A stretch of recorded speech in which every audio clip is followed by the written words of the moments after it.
Good evening church, praise the Lord all of you. आप सभी का स्वागत है फ्राइडे ऑनलाइन सर्विस में। चर्च ये समय है कि हम कुछ समय परमेश्वर का आराधना दे, हमारी सारी दिन भर की बातों को भूल जाए और परमेश्वर की ओर अपने मनों को लगाए, अपने आंखों को उसकी ओर लगाए। क्यों ना चर्च ये समय है कि हम परमेश्वर की ओर दृष्टि लगाए, उसे धन्यवाद दे। उसका वचन कहता है कि चख कर देखो यहोवा कितना भला है। सो चर्च क्यों ना हम उसे चखे आज और कहे कि प्रभु धन्यवाद तेरा, प्रभु तेरा शुक्रिया क्योंकि तूने मुझे उस बहेलिये के जाल से बचाया। आइए चर्च अपनी आवाज़ों को ऊंचा करे।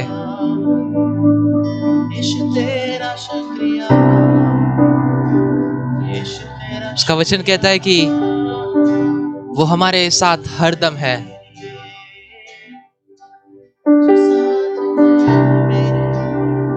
उसका वचन हमारे पाँव के लिए दीपक और हमारे मार्ग के लिए उजाला है। आइए अपने आवाज़ों को उठाए चर्च। वो यहोवा एल शदाई परमेश्वर है। वो यहोवा एलोहिम है।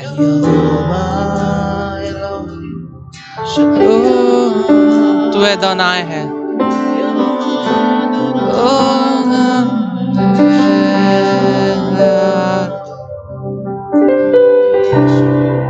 तेरा शुक्रिया,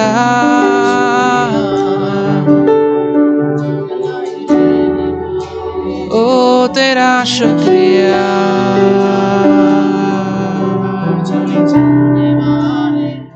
तू मेरे साथ है यीशु।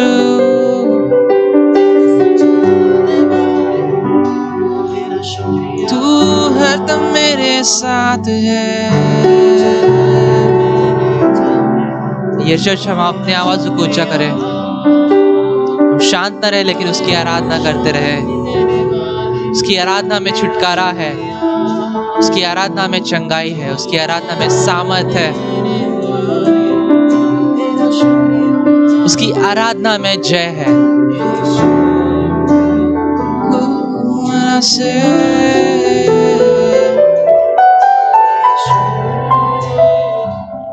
उसकी आराधना गढ़ों को ढाने की सामर्थ रखती है। आइए उसके कवरिंग में हम आए, उसके पंखों तले हम आए।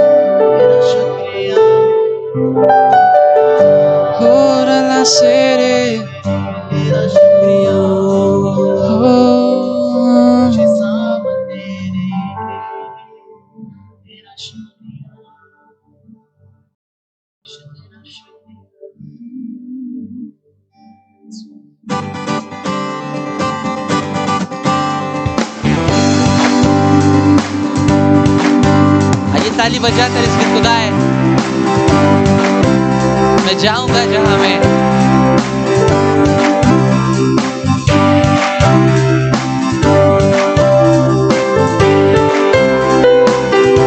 एक साथ ला ला ला ला ला ला ला ला ला ला ला ला ला हे हे ला ला।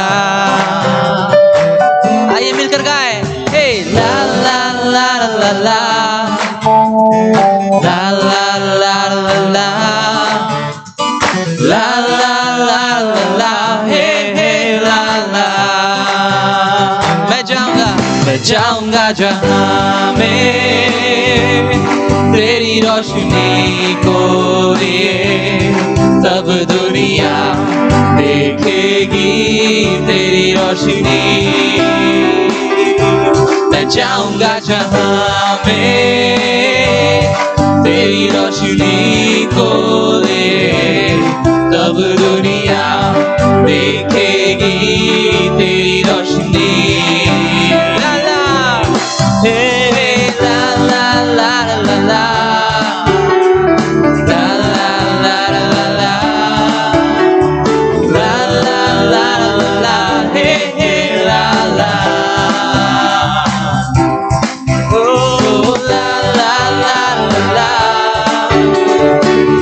La la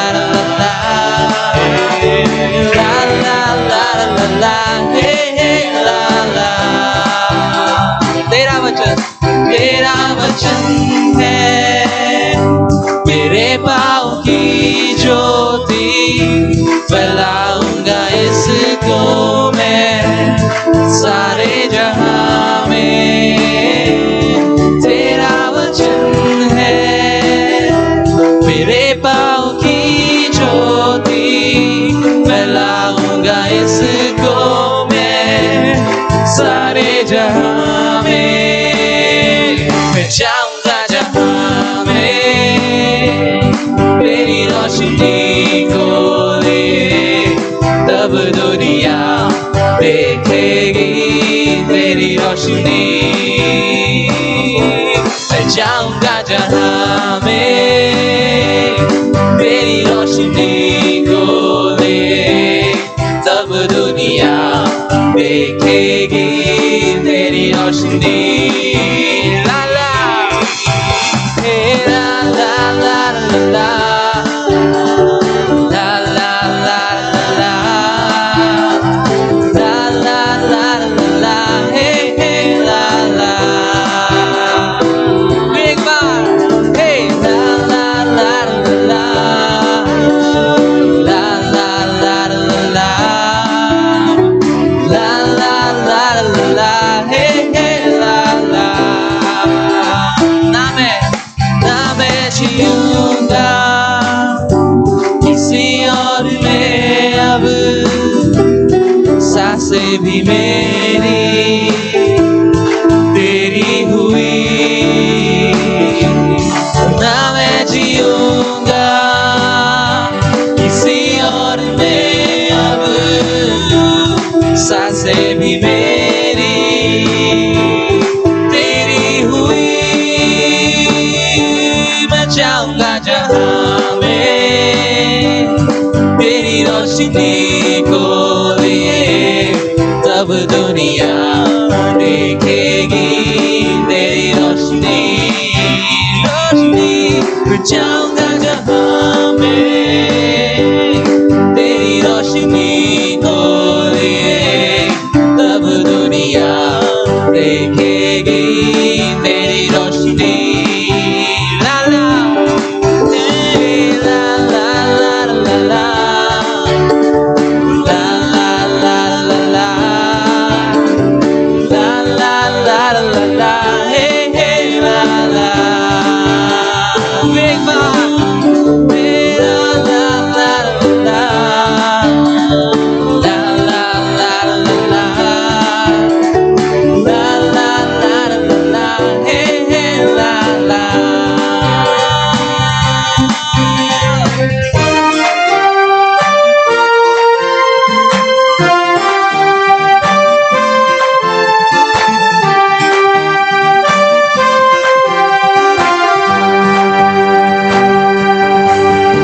तूफानों को थमा दे, मुर्दों को भी जिला दे, ऐसा है जिंदा खुदा तेरा मेरा।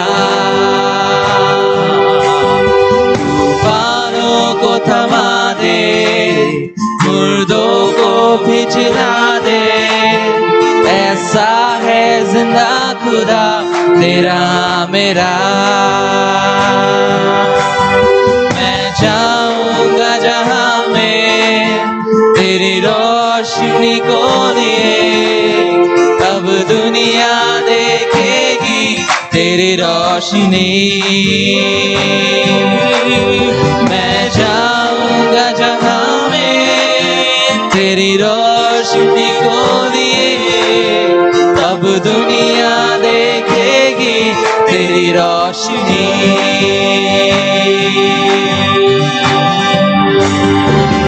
ला ला ला ला ला ला ला ला ला ला ला ला ला ला ला हे हे ला ला। आइए मिलकर गाएं। ला ला ला ला ला ला ला ला ला ला ला ला ला ला हे हे ला ला। एक बार हे ला ला ला ला ला हे ला ला ला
यीशु तेरा धन्यवाद है।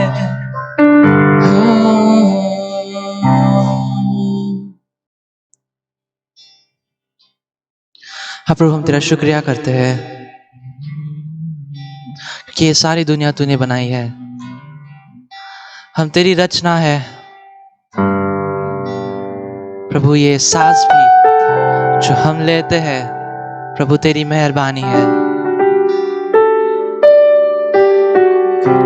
हम तेरा शुक्रिया करते हैं प्रभु। Thank you, Jesus. प्रभु हम क्या दे सकते हैं तुझे सिवाय स्तुति के।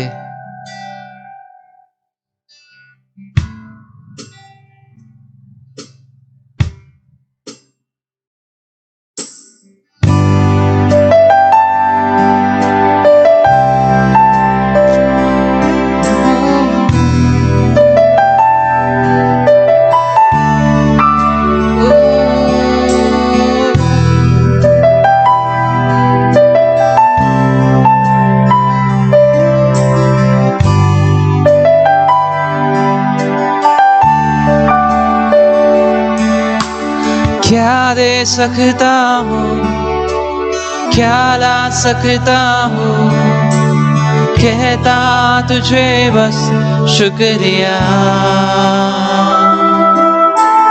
क्या दे सकता हूँ, क्या ला सकता हूँ, कहता तुझे बस शुक्रिया।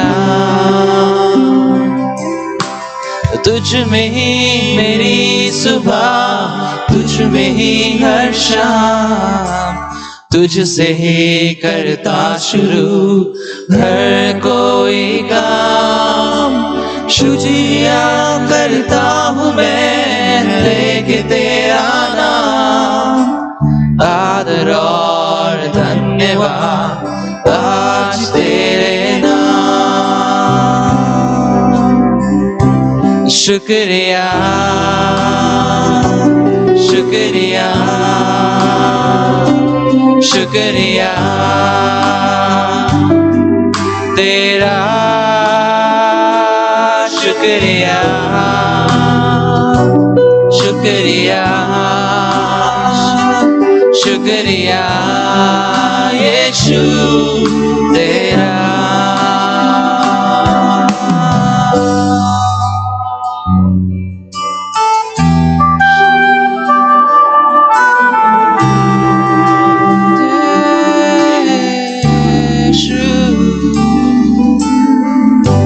सारी दुनिया तेरी है,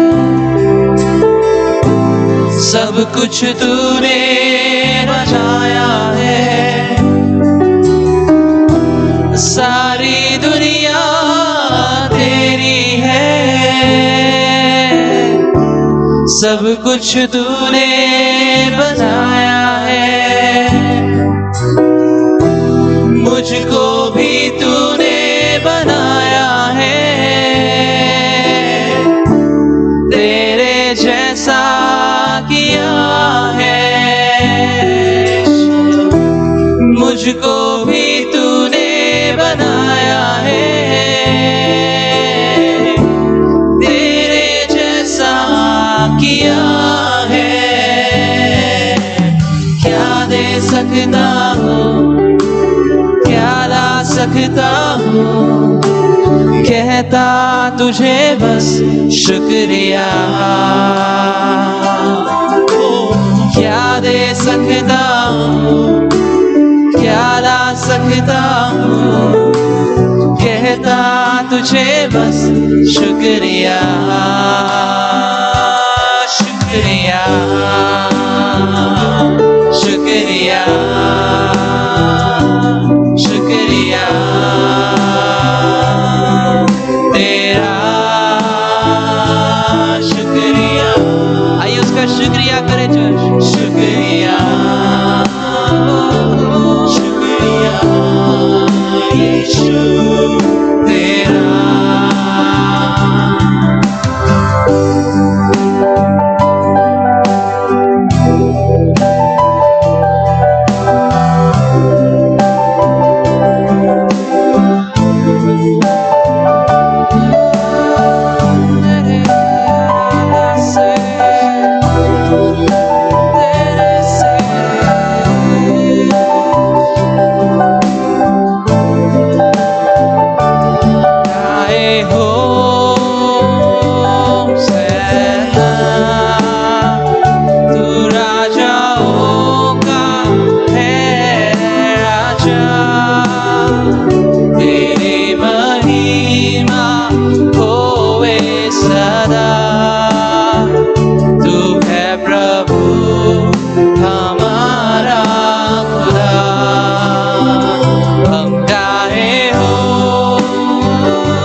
पिता तूने हमसे ऐसा प्यार किया,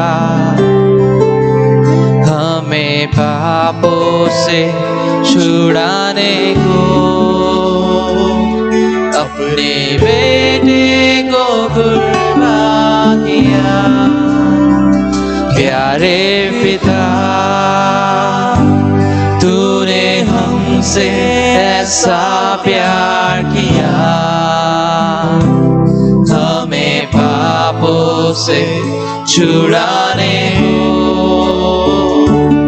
अपने बेटे को कुर्बान किया। हम गाए होसैना,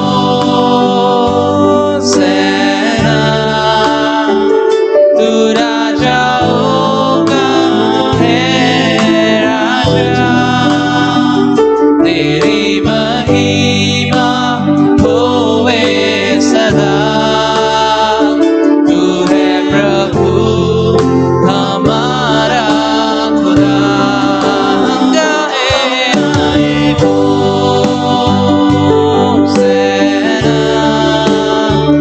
तू राजाओं का है राजा, तेरी महिमा होवे सदा।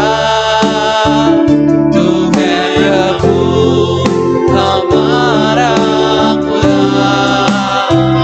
जीवन से भी उत्तम तेरी करुणा, जीवन से भी उत्तम तेरी करुणा। होठों से स्तुति करूँगा सर्वदा, यीशु नाम से मैं हाथ उठाऊंगा। जीवन से भी उत्तम तेरी करुणा, जीवन से भी उत्तम तेरी करुणा। होठों से स्तुति करूँगा सर्वदा, यीशु नाम से मैं हाथ उठाऊंगा। आइए सब मिलकर गाएं, ओ यीशु नाम से मैं हाथ उठाऊंगा, यीशु नाम से मैं हाथ उठाऊंगा। होठों से स्तुति करूँगा सर्वदा, यीशु नाम से मैं हाथ उठाऊंगा। फिर एक बार गा यीशु नाम से मैं हाथ उठाऊंगा, यीशु नाम से मैं हाथ उठाऊंगा। होठों से स्तुति करूँगा सर्वदा, यीशु नाम से मैं हाथ उठाऊंगा। जीवन से भी उत्तम तेरी करुणा, जीवन से भी उत्तम तेरी करुणा। होठों से स्तुति करूँगा सर्वदा, यीशु नाम से मैं हाथ उठाऊंगा। होठों से स्तुति करूँगा सर्वदा, यीशु नाम से मैं हाथ उठाऊंगा। होठों से स्तुति करूँगा सर्वदा, यीशु नाम से मैं हाथ उठाऊंगा।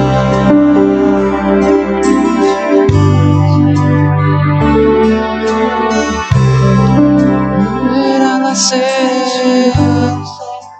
मैं हाथ उठाऊंगा।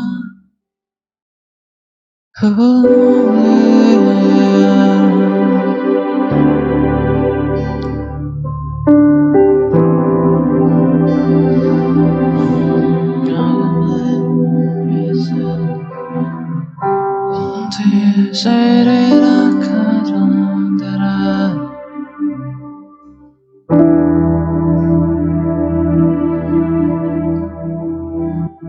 जो उसका वचन कहता है कि उसके डर वियोग को किसी भी बात की कमी घटी नहीं होगी। जो यहोवा को खोजते हैं चर्च, उन्हें कभी भी किसी बात की घटी नहीं होती है।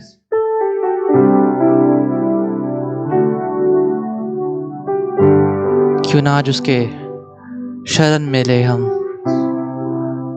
अपने आप को उसके शरण में लाए, अपने आप को उसके पंखों तले छुपाए, कि वो हमारा शरण स्थान है, वो हमारा दृढ़ गढ़ है।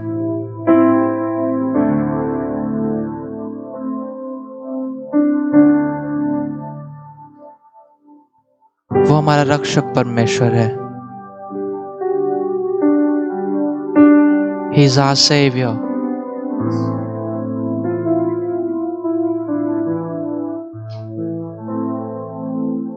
धन्यवाद करते हैं परमेश्वर तेरे सारे उपकारों के लिए। प्रभु धन्यवाद क्योंकि तू यहाँ उपस्थित है। धन्यवाद करते तेरे सारे सारे सारे उपकारों के लिए परमेश्वर पिता। धन्यवाद पवित्र आत्मा क्योंकि तू यहाँ है। आगे के सारे समय को तेरे हाथों में सौंपते हैं। इस प्रार्थना विनती को नासरी यीशु के नाम से मांगते हैं। आमीन। आमीन।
Good evening, praise the Lord. परमेश्वर का धन्यवाद हो आज की शाम के लिए। और परमेश्वर अद्भुत काम हमारे बीच में कर रहा है, क्योंकि वो अद्भुत काम करने वाला परमेश्वर है। बाइबल कहती है यशायाह किताब में कि वो अद्भुत युक्ति करने वाला परमेश्वर है, और इसलिए हम उस पर भरोसा कर सकते हैं। और आइए हम परमेश्वर के वचन से देखेंगे दूसरा तीमुथियुस इसका 3रा अध्याय, उसके पहले वचन से। दूसरा तीमुथियुस इसका 3रा अध्याय और पहले वचन से लेके 4 वचन तक। दूसरा तीमुथियुस इसका 3रा अध्याय 1 से 4। पर यह स्मरण रख कि अंतिम दिनों में कठिन समय आएंगे, क्योंकि मनुष्य स्वार्थी, लोभी, डिंगमार, अभिमानी, निंदक, माता पिता की आज्ञा टालने वाला, कृतज्ञ, अपवित्र, दया रहित, क्षमा रहित, दोष लगाने वाले, असमयी, कठोर, भले के बैरी, विश्वासघाती, ढीठ, घमंडी और परमेश्वर के नहीं वरन सुख विलास के ही चाहने वाले होंगे। और यहाँ बाइबल स्पष्टता से बताती कि अंतिम दिन किस प्रकार से होंगे। प्रियो, बाइबल बताती कि यहाँ ऐसे लोग रहेंगे जो घमंडी होंगे, जो क्षमा न करने वाले होंगे, जो ढीठ होंगे, और जो दया रहित, क्षमा रहित ऐसे लोग होंगे, और विरोध करने वाले लोग होंगे। दूसरे शब्दों में पौल बताता है कलीसिया को कि देखो, अंतिम समय में इस प्रकार के लोग होंगे जो आपका विरोध करेंगे, और इस प्रकार के लोग होंगे जो आपके साथ में रहेंगे पर आपका विरोध करेंगे। प्रियो, हमारे मनुष्य के जीवन में बहुत सी कठिनाइयां, समस्या, संकट, तकलीफ, परेशानी, बीमारी आती है, और बाइबल बताती है कि इसको लाने वाला एक ही व्यक्ति है, उसका नाम वो दुष्ट है, उसका नाम शैतान है। और वही चाहता है। यूहन्ना 10:10 में बाइबल कहती है चोर चोरी करने, घात करने, नाश करने के लिए आया। प्रेरितों का काम इसका 10 अध्याय उसके 38 पद कहते हैं कि वो सताने वाला है, वो विरोध करने वाला है, वो परमेश्वर के लोगों का विरोध करने वाला है, वो परमेश्वर के लोगों को सताने वाला है, वो परमेश्वर के लोगों के जीवनों में हर प्रकार के संकट, समस्या, बीमारी, दुख, परेशानी, कर्ज और संबंधों की खराबी लेकर आने वाला है। बाइबल, वो परमेश्वर मसीह ने पहले इस बारे में बता दिया कि वो किस प्रकार से विश्वासियों के विरोध में काम करेगा, परमेश्वर पे विश्वास करने वाले के विरोध में, परमेश्वर के लोगों के विरोध में किस प्रकार से काम करेगा। और परमेश्वर ने क्यों बताया? क्योंकि परमेश्वर चाहता है कि वे लोग जो परमेश्वर पे विश्वास करते, आप इस बात से सतर्क रहे, इसे समझे और इसका सामना करें। प्रभु यीशु चाहता है कि आप एक विजयी का जीवन जिए। प्रभु यीशु चाहता है, जिसने कहा कि मैं तुम्हें इसलिए आया कि तुम्हें जीवन दूं और बहुतायत का जीवन दूं, तो प्रभु यीशु मसीह ने अपनी इच्छा, अपनी योजना आपके ऊपर, मनुष्य के ऊपर प्रकट किए कि वो अच्छा और बहुतायत का और भलाई का जीवन वो देना चाहता है। संकट आएंगे, यीशु ने कहा संकट, समस्या आएंगी, क्योंकि ऐसे प्रकार के लोग आएंगे जो मनुष्य के विरोध में, विश्वासियों के विरोध में रहेंगे, परमेश्वर के लोगों के विरोध में रहेंगे। हम दाऊद राजा की कहानी लेते हैं कि उसके विरोध में बहुत सारे लोग आए जो उसका नुकसान पहुंचाने के लिए, और उसने बार बार परमेश्वर से प्रार्थना की और वो उस पर विजय पाया। क्या फर्क है दाऊद में और क्या फर्क है बहुत सारे विश्वासियों में, आज हम इसको देखना चाहते हैं। जब बहुत सारे परमेश्वर के लोग, परमेश्वर यीशु मसीह पर विश्वास करने वाले लोग, जब उनके जीवन में समस्या आती है, जब कठिनाई आती है, जब धन की कमी आती है, जब कर्जा आता है, जब वो असफल हो जाते हैं, वो कुछ आगे उत्तम नहीं कर पाते हैं, वो उन्नति के मार्ग पर नहीं बढ़ते हैं, वो उसके साथ सहमति का जीवन जीना शुरू करते हैं। वो सहमत हो जाते हैं, वो एग्री हो जाते हैं।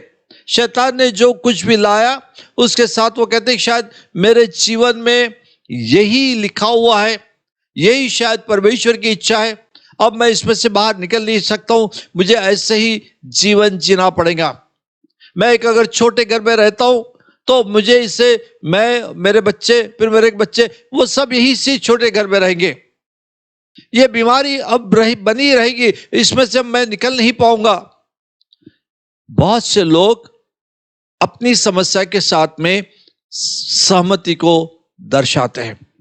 बहुत से लोग सोचते हैं कि अब कर्जा लेना है और सामान लेना है और कर्जा चुकाना है और कर्जा लेना है, इसी चक्रव्यूह में वो जीते हैं। और वो कहते हैं कि हमारी आमदनी ही इतनी है, अब हमें इसी तरीके का जीवन जीना पड़ेगा। वो सहमत हो जाते हैं। प्रो शैतान विश्वासियों के विरोध में काम करता है, पर उसका सफल होना और असफल होना यह विश्वासियों के हाथ में है। जब विश्वासी उनके बातों से, उनके विचारों से, उनके तरीकों से सहमत हो जाते हैं, वो उन हथियारों को मनुष्य के विरुद्ध में इस्तेमाल करके उनका नुकसान पहुंचाने के लिए वो उसको जगह मिल जाती है, वो सफल हो जाता है। और इसलिए कितने विश्वासी उसके धोखे में फंसकर उसके साथ सहमति अनजाने में और अपनी परिस्थितियों को देखकर उस साथ सहमत हो जाते हैं और वैसे ही जीवन जीते हैं जैसे शैतान चाहता है। वो नहीं जीवन जीते जैसे परमेश्वर चाहता है। परमेश्वर ने आपको एक अद्भुत जीवन देने के लिए इस दुनिया में आए हैं। वो आपको नुकसान का, हारा हुआ, बीमारी का, गरीबी का, शाप का जीवन देने के लिए और उसी जीवन में जीवित रहने के लिए नहीं आया है। वो वहां से निकाल के आपको उच्च स्थान पर ले जाने के लिए आया है। पर अगर आपकी मानसिकता आप बदलते नहीं हैं, आपकी सोच बदलती नहीं है, आप परमेश्वर के वचन को उस नजरियों से देखते नहीं है, आप परमेश्वर की सामर्थ को उस नजर से देखते नहीं है, तो बहुत से मसीह इसी प्रकार से जीवन जिएंगे और शैतान उसके जीवनों पर लगातार वार करते रहेगा, लगातार हमले करते रहेगा और उसको नुकसान पहुंचाते रहेगा। शायद वो स्वर्ग में जाएंगे पर पृथ्वी पर वो उत्तम जीवन नहीं जी पाएंगे। पर प्रियो, परमेश्वर ने यीशु को इसलिए नहीं भेजा कि सिर्फ आपको स्वर्ग लेकर जाए। परमेश्वर ने यीशु मसीह को इसलिए भेजा कि वो आपको अद्भुत जीवन, एक आशीषित जीवन, एक विजय का जीवन आपको इस दुनिया में दे सके और स्वर्ग में भी लेकर जा सके। रोमी की पत्री इसका 8वां अध्याय, रोमी की पत्री इसका 8वां अध्याय क्या कहता है? समस्या आएंगी पर विजय हमारा ही होगा। उसका 8वां अध्याय और उसके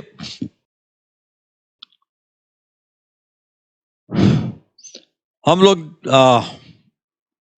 35 वचन से पढ़ेंगे। कौन हमको मसीह के प्रेम से अलग करेगा? क्या क्लेश, क्या संकट, या उपद्रव, या अकाल, या नंगाई, या जोखिम, या तलवार? जैसे लिखा है कि तेरे लिए हम दिन भर घात किए जाते हैं, हम वध होने वाली भेंट के समान किए जाते हैं। पर इन सब बातों में हम उसके द्वारा जिसने हमसे प्रेम किया, हम जयवंत से भी बढ़कर है। बाइबल क्या कहती है? कौन हमें, मसीह का प्रेम का अर्थ क्या होता है? मसीह का प्रेम का अर्थ है मसीह की आशीषें, मसीह का जीवन, मसीह का विजय। वो आपको एक विजय के जश्न के, विजय के जुलूस में ले जाना चाहता है। वो आपको हारने के लिए उसने अपना जीवन उस क्रूस पर बलिदान नहीं किया है। आप बीमारी में रहे इसलिए नहीं। पर बहुत सारे लोग क्या कहते हैं? भाई डॉक्टर ने बता दिया, हमने बहुत से हजारों लोग सुना, ये बीमारी अब जा नहीं सकती, अब आपको इस बीमारी के साथ में जीवन जीना पड़ेगा। डॉक्टर कहते हैं इस बीमारी के साथ में जीवन जीना पड़ेगा और बहुत से लोग उससे सहमत हो जाते हैं। आमतौर पर ज्यादा से ज्यादा लोग उससे सहमत हो जाते हैं और वो बाहर निकलकर लोगों को बताते ही नहीं, अब ये बीमारी आ गई, इसी के साथ जीवन जीना पड़ेगा, रोज मुझे एक टैबलेट लेना ही पड़ेगा, दिन में 2 बार दवा लेना ही पड़ेगा। वो सहमत हो जाते हैं। बहुत से लोग अपनी आमदनी को देखते हैं, उनके कमाने का जरिया को देखते हैं और कहते हैं कि हमारी आमदनी इतनी है और इससे बढ़कर हो नहीं सकती, क्योंकि मेरे में उतनी क्षमताएं नहीं है, मैं उतना पढ़ा लिखा नहीं हूं, मेरे पास इतनी बड़ी नौकरी नहीं है। और उसके साथ सहमत होकर अब वो हमारा जीवन ऐसा ही रहेगा, उसके साथ जीवन जीना शुरू करते हैं। प्रिय, परमेश्वर ने हमें अद्भुत जीवन देने के लिए बुलाया है। हम किसके साथ, बाइबल कहती है मत्ती रचित सुसमाचार इसका 18वां अध्याय, मत्ती रचित सुसमाचार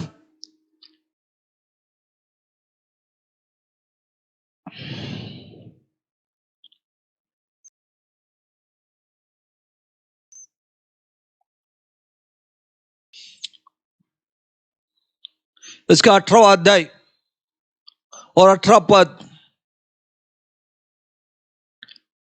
और 19वां पद। फिर मैं तुमसे कहता हूं कि यदि तुम में से 2 जन पृथ्वी पर किसी बात के लिए एक मत होकर उसे मांगे, वो मेरे पिता की ओर से जो स्वर्ग में उनके लिए किया जाएगा। देखिए प्रिंसिपल है, यीशु ने प्रिंसिपल बताया कि अगर 2 व्यक्ति इस पृथ्वी पर एक बात पर सहमत होते, स्वर्ग से काम होगा। पर यह प्रिंसिपल यूनिवर्सल भी है, और लोग शैतान की बातों के साथ में सहमत हो जाते हैं तो शैतान की ओर से काम होगा। और इसलिए कितने मिस्री पीड़ित और तकलीफ में और समस्या में जीवन जी रहे, कितने सालों से एक छोटे घर में जीवन जी रहे, कितने लोग एक कमरे का ही जीवन जी रहे, क्योंकि वो परमेश्वर के साथ सहमत नहीं हो रहे, पर अपने परिस्थिति के द्वारा वो शैतान के साथ में सहमत हो रहे। परमेश्वर ने आपको एक अद्भुत जीवन जीने के लिए बुलाया है, पर बार बार शैतान मनुष्य के ऊपर हमला करता है और मनुष्य उसको स्वीकार करता है। पर बाइबल क्या बोलती है? यशायाह इसका 54वां अध्याय, यशायाह 54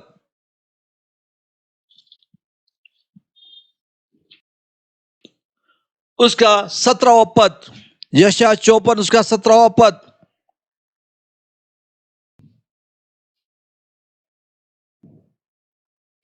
वो कहता है कि जितने हथियार तेरे हानि के लिए बनाए जाए उनमें से एक भी कोई भी सफल न होगा, और जितने लोग मुद्दे होकर तुझ पर नालिश करेंगे उन सबों से तू जीत जाएगा। यहोवा के दासों का यही भाग होगा, वो मेरे कारण धर्मी ठहरेंगे, यहोवा की वाणी है। परमेश्वर कहता है कि जितना भी शैतान कितने भी हथियार बनाए, कितने भी तरीके अपनाए, कितने भी कुयुक्तियां करे, परमेश्वर के लोगों पर उसका असर नहीं होगा। कितने भी हथियार वो बनाए आपके नुकसान के लिए, मनुष्य के नुकसान के लिए, वो सफल नहीं होंगे।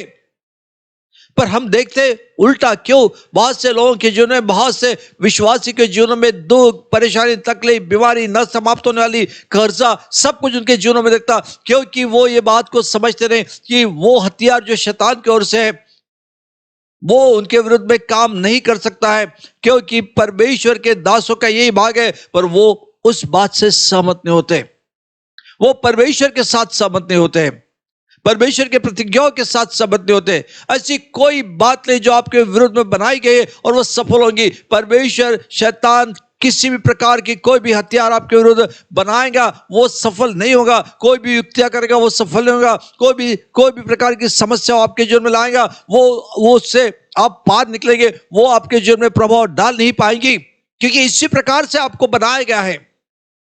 यहां तक कि यहां मुद्दा ही लिखा है, पर इंग्लिश बाइबल कहती है कि कोई भी जबान जो आपके विरुद्ध में बोलती है वो भी सफल नहीं होगी। यही तो परमेश्वर के दासों का भाग है, वो आपका भाग है प्रियो, आपके लिए भाग है। It's your part. Actually English में लिखा है it's inheritance from God. Inheritance का मतलब है, ऐसे इसको तो इस्तेमाल करते हैं प्रॉपर्टी के बारे में, कि किसी की बहुत सारी प्रॉपर्टी है, धन संपत्ति है, फिर वो उसके बेटों को मिलती, बेटे से उनके पोतों को मिलती, परपोतों को, उसको इनहेरिटेंस बोलते हैं। उसी प्रकार से परमेश्वर कहता है कि तुम्हारी आशीषें, तुम्हारी सुरक्षता, तुम्हारे विरुद्ध में उठने वाले हर एक शब्द को नाश करने के लिए, हथियारों को नाश करने के लिए परमेश्वर ने आपको आशीष दिया, आपका भाग है, और वो आपको परमेश्वर की ओर से एक वसीयत के रूप में मिला है। ये आपका भाग है, और इसलिए आपको परमेश्वर के साथ सहमत होना है, जिस तरीके का आप आज जीवन जी रहे, शायद आप कर्जे में हैं, शायद आप छोटे घर में रह रहे, शायद बहुत कभी घटी में आप जीवन जी रहे, शायद कोई ऐसी बीमारी है, आपके पारिवारिक संबंध ठीक नहीं है, आपके बच्चे ठीक से जीवन जी नहीं रहे, आपके कामों के स्थान पर आपको सम्मान नहीं मिल पा रहा है, आपके प्रमोशन रुके हुए हैं, आपके एजुकेशन में समस्या है। पर आज मैं आपसे कहना चाहता हूं कि ये सारे हथियार जो शैतान ने आपके विरुद्ध में बनाए वो सफल नहीं हो सकते। परमेश्वर प्रॉमिस करता है कि वो सफल नहीं होते। परमेश्वर ने हमें प्रॉमिस किया है कि परमेश्वर में विजय देगा, वो सफल नहीं होंगे। वो आपके लिए नहीं है, वो संसार के लिए है, आपके लिए नहीं। आपके लिए विशेष भाग है। 29:11 कहते हैं, योजनाएं मैंने तुम्हारे लिए बनाई है, जो प्लान्स मैंने तुम्हारे लिए बनाए वो तुम्हारे भलाई के लिए है। और इर्मिया इसके पहले अध्याय 12 वचन कहता है कि परमेश्वर कहता है कि जो बातें मैं कहता हूं मैं उसके ऊपर अपनी नजर लगा के रखता हूं ताकि वो समय में पूरी हो सके। सिर्फ परमेश्वर बोलता नहीं है, पर परमेश्वर जो कुछ भी बोलता है उस पर अपनी नजर लगा के रखता कि वो आपके जीवन में पूरी हो। पर अगर हम सहमत नहीं है तो प्रियो, अगर आप सहमत नहीं है तो परमेश्वर की उत्तम बातें नहीं आएंगी, परंतु शैतान का नुकसान करने वाली आपके जीवन में आएगी। हमें किसी को डरने की जरूरत नहीं है, ना मनुष्य से ना शैतान से किसी को डरने की जरूरत नहीं, क्योंकि परमेश्वर हमारे लिए युद्ध लड़ेगा। परमेश्वर हमारे शत्रुओं को हरा दे। हमारा शत्रु मनुष्य नहीं, परंतु हमारा शत्रु शैतान है और उसके दुष्टात्मा है और उसके काम है और बीमारी और गरीबी और शाप और हार, ये सब हमारे शत्रु है। और परमेश्वर कहता तेरे शत्रु के विरुद्ध में मैं लड़ूंगा, जिसका सोच शैतान है। और लड़ूंगा नहीं, परमेश्वर कहता है कि उसके मन में उनको मैं व्याकुल कर दूंगा। निर्गमन किताब इसका 23वां अध्याय 23वां अध्याय और 25 पद, निर्गमन 23-25।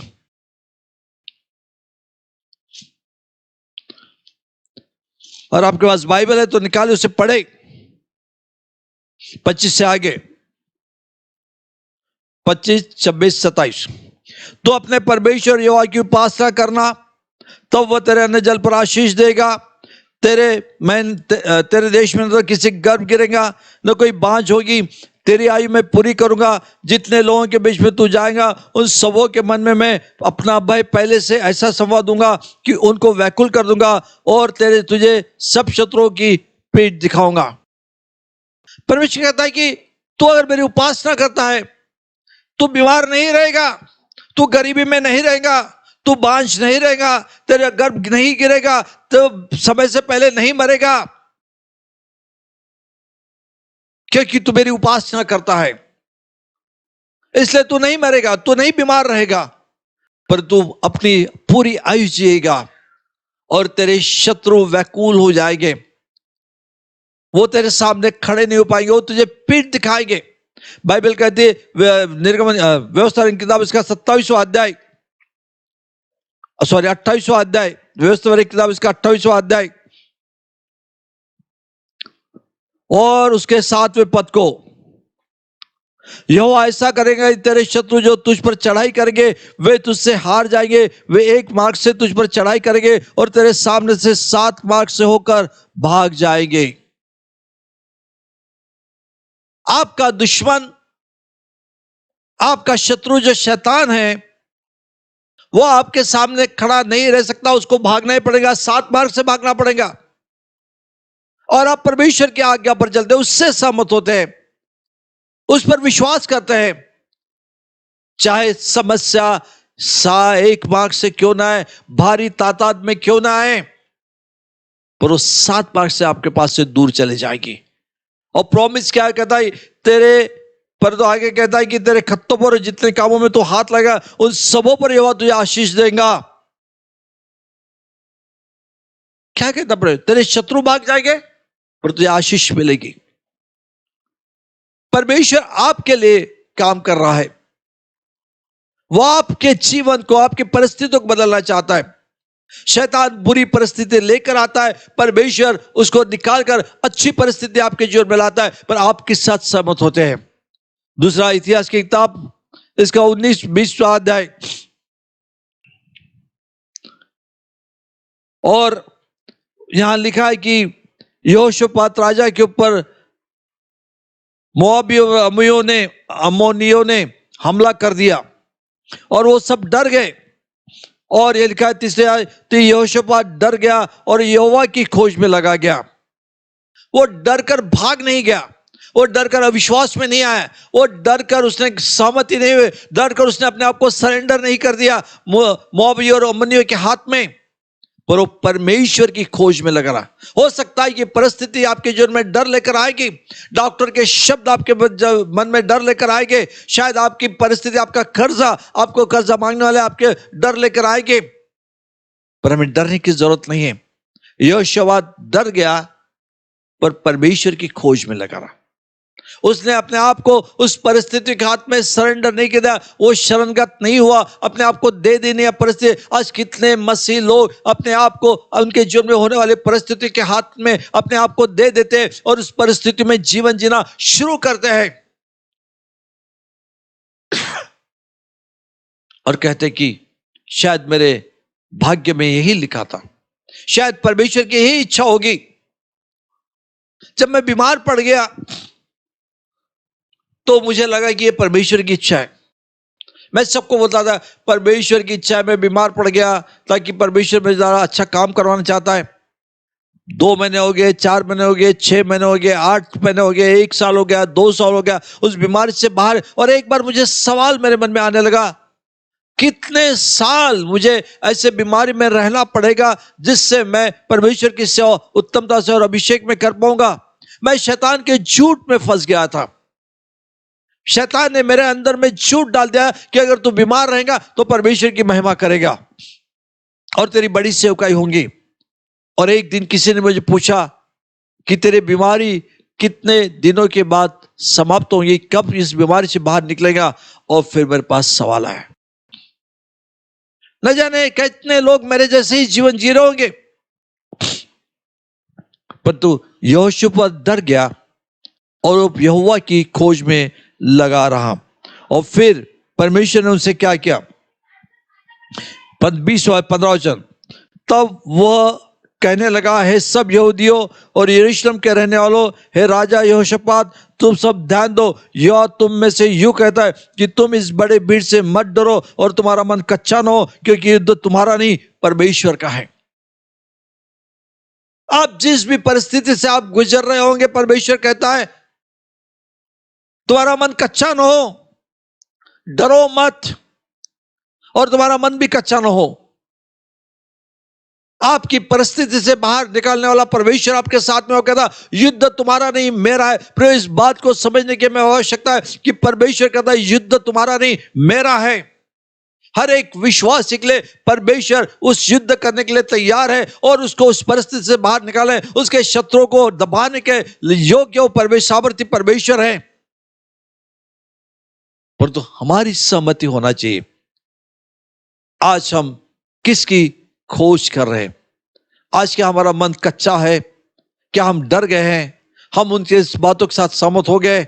वो कहता है कि कल उनका सामना करने को जाना, देखो वो शीश पर चढ़े आएंगे और यरूयल नाम के जंगल के सामने नाले के सिर पर तुम्हें मिलेंगे। इस लड़ाई में तुम्हें लड़ना होगा। यहूदा यरूशलेम और ठहरे रहना और खड़े रहकर यहोवा की ओर से अपना बचाव देखना।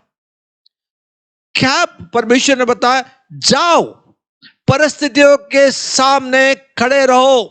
आपकी गरीबी, बीमारी, संकट, समस्या, विरोध, नुकसान, हार, सबके सामने यीशु के नाम से खड़े रहो।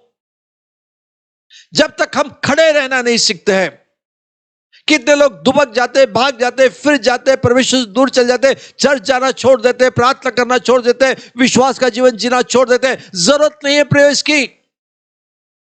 हमें उस परिस्थिति के सामने खड़े रहना है। शायद आज किसी भी परिस्थिति आप गुजर रहे होंगे, आपकी परिस्थिति होंगी, आपको दुख देने वाले होंगे, आपकी पीड़ा देने वाले होंगी, आपको दर्द देने वाली होंगी, आपको डर पैदा करने वाली होंगी। घबराइए मत। उस परिस्थितियों के सामने खड़े रहना। परमेश्वर कहता है सिर्फ तू खड़ा रहे, कुछ मत कर। तू आज हमें विश्वास में खड़े रहना है, परमेश्वर के प्रतिज्ञाओं पर खड़े रहना है और परमेश्वर जो कहता है उस पर खड़े रहना है, चाहे हमारे सामने कैसी भी परिस्थिति क्यों ना हो, पर उस वचन के विश्वास पर हमें खड़े रहना है और कुछ हमें करना नहीं है। और देखना है, हमारी आंखें परमेश्वर की ओर लगी रहना है, हमारा मन परमेश्वर की ओर लगे रहना है, हमारी दृष्टि परमेश्वर की ओर लगी रहना है, हमारे विचार परमेश्वर की ओर लगे रहना है, हमारी सोच परमेश्वर, हमारी कल्पना परमेश्वर की ओर लगी रहना चाहिए। और फिर वो कहता है अपने बचाव का कार्य तुम देखो, खड़े रहो तुम। बचाने वाला, शत्रु को हराने वाला परमेश्वर कहता मैं जो काम करूंगा, मैं युद्ध, उसे देखते रहो। प्रियो, मैंने अपने जीवन में इसको देखा है। कई बार ऐसी बात आई, कई लोग मेरे विरोध में आए, मैंने कुछ नहीं किया, मैंने परमेश्वर पर विश्वास किया और मैं खड़ा हो गया। परमेश्वर ने उन लोगों को हटा दिया।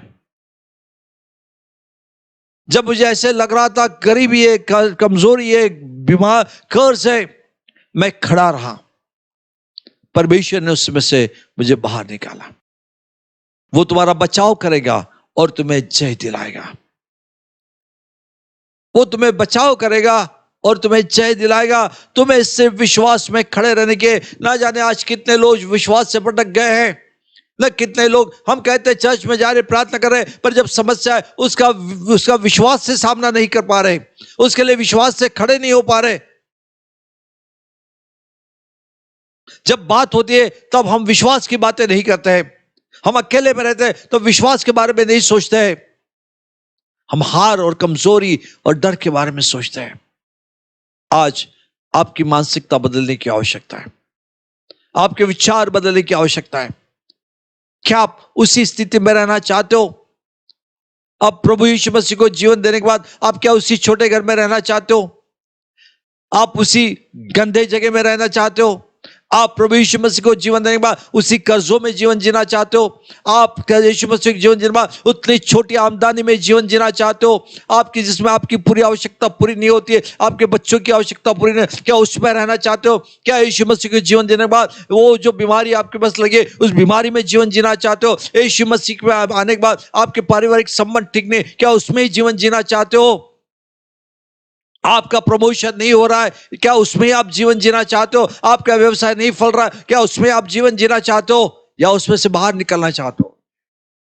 क्योंकि यीशु मसीह उसमें से बाहर निकलने के लिए आया है, वो आपकी लड़ाई लड़ने के लिए आया है, आपको विजय दिलाने के लिए आया है, आपकी परिस्थितियों को बदलने के लिए प्रभु यीशु मसीह आया। उसने कहा यहोशप्पात तुम खड़े रहो, तुम सामने खड़े रहो और देखते रहो, बचाओ, तुम्हें युद्ध लड़ना नहीं पड़ेगा, युद्ध मैं लड़ूंगा और तुम्हें बचाऊंगा और तुम्हें आशीष दूंगा।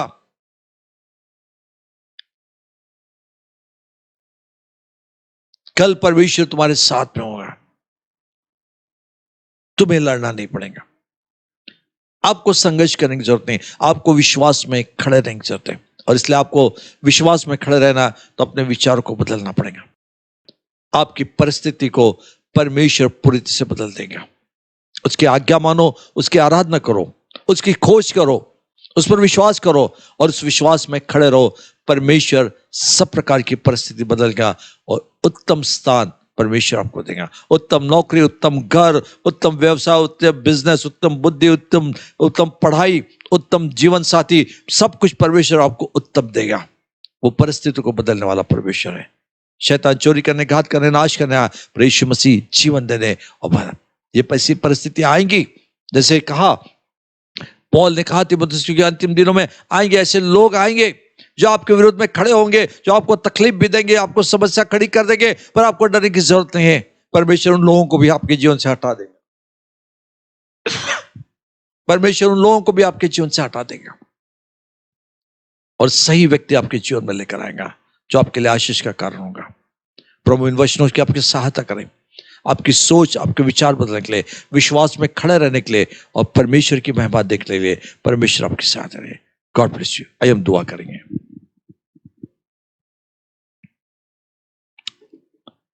प्रभु यीशु धन्यवाद करता हूं, इन प्रिय लोगों को तेरे हाथ में सौंपता हूं। विश्वास में खड़े रहकर परमेश्वर आपका बचाव कार्य, आपका छुटकारे कार्य, आपका आशीष लाने कार्य ये लोग देखने पाए, इसलिए इनकी सहायता मदद कर, इनकी आत्मिक आंख खोल दे, समझ को खोल दे पिता। और ये शैतान के साथ बस परिस्थितियों के साथ सहमत ना रहे, तो आपका वचन कहता है उस वचन पर सहमत रहना सीखे, इसलिए इनकी सहायता मदद कर। तू परिस्थितियों को बदलने वाला परमेश्वर है। तूने ये शपथ कहा कि मैं लड़ाई लड़ूंगा। प्रभु आज इनकी लड़ाई तू लड़ने वाला है, इस बात की समझ तू इनको दे पिता। और प्रभु इनकी लड़ाई तू लड़कर इन्हें विजय दिला, आशीष दे पिता। धन्यवाद करते हैं, विश्वास में बने रखने के लिए मदद कर इनकी, और प्रभु उन्नति के मार्ग पर ले जा, सारे कर्जों से मुक्ति कर, बीमारी से इनको जाए, यीशु मसीह के पवित्र नाम में, आमीन। God bless you.